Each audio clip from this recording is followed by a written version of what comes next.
1.6 million of you watched me recreate Toto's Africa. The comments were incredible. But the most common question was not, what gear did you use? It was, how did you choose those sounds? How did you decide on that structure? And how did you realize the looping? Today, I'm taking you behind the scenes of my creative process. It doesn't matter if you have this exact gear or something completely different. The principles I'll show you will transform how you approach recreating iconic songs.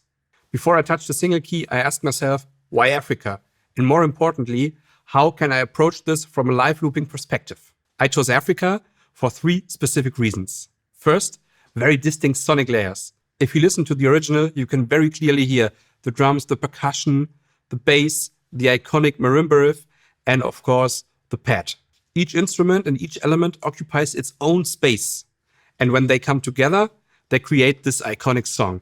Second, a repetitive melodic structure. The iconic synth and the kalimba marimba riff repeat throughout the song all the time. And repetition is very important for looping. In fact, it is our foundation. It means you can create a full arrangement step by step. And third, instant recognition. Even if I play only these 5 notes, everyone knows exactly what this song is.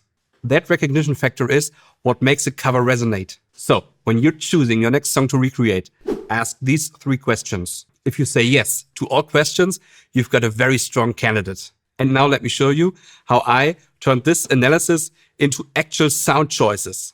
I used my sequential take 5 for the main synth elements, the Yamaha YC88 for the kalimba marimba riff, and software plugins inside of Ableton Live for drums, percussion, and bass. This is professional gear, yes, but here's what matters. I'm not showing you press this button or this preset on the synth or the stage keyboard. I'm showing you my decision-making process. What sonic characteristics I was listening for and why I made each choice. And those principles apply whether your gear costs 5K or more, or you're just using free plugins. Wait, before we continue, I need to show you something.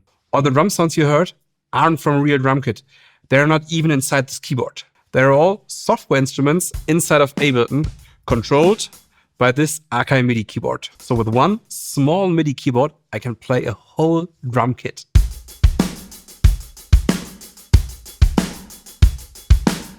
Did you notice? I kept it simple. I'm just building the foundation here. Principle 1, your first layer sets the space, sonically and arrangement-wise for the whole loop.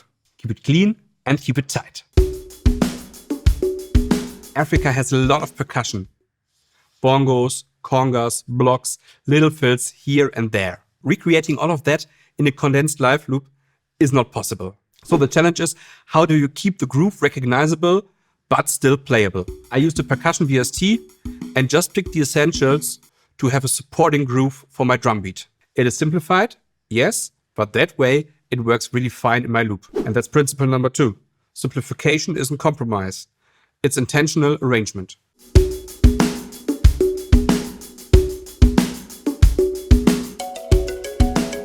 Layer 3, the moment everyone recognizes, the marimba karimba riff. The original riff wasn't a real marimba or karimba at all. It came from the Yamaha GS1, one of the first FM synthesizers ever made. So my goal was not to find a perfectly recorded kalimba and marimba sample, but a sound that recreates this FM character of the sound. And since the YC88 has some very nice FM sounds, and yes, it is Yamaha as well, I chose them to recreate this kalimba marimba riff. One side note, I'm controlling the Yamaha and the sequential with my Akai MIDI keyboard. Hear that clear and bright attack and very soft and natural decay? That's what makes it sit above that drums and percussion layer.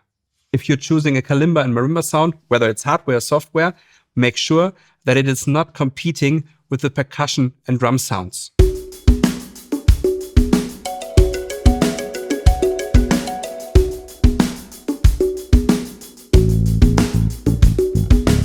Layer 4, bass. I'm even using an older VST plugin here, but the point is not the tool itself, it's the decision behind it. The Africa bass line is actually very clean and straightforward. It mainly reinforces the harmony and follows the melody of the synth pad that comes later. So instead of adding fills or gimmicky patterns, keep it simple, and focus on your job, creating a solid low-end foundation that locks in with a kick. Listen how kick and bass fit together. And that's principle 3. Every layer should have one clear purpose.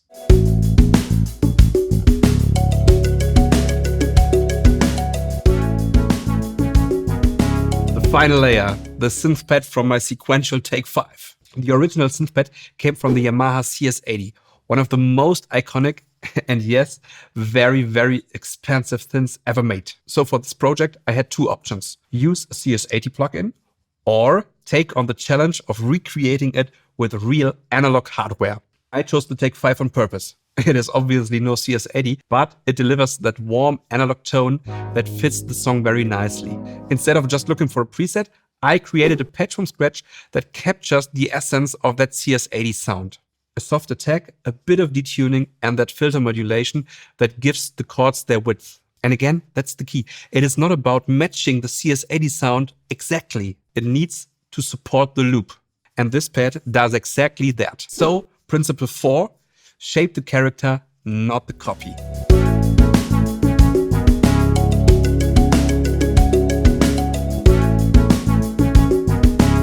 And here comes the best part.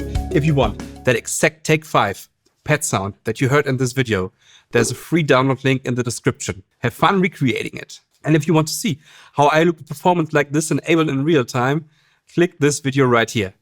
So, see you in the next one and make more music.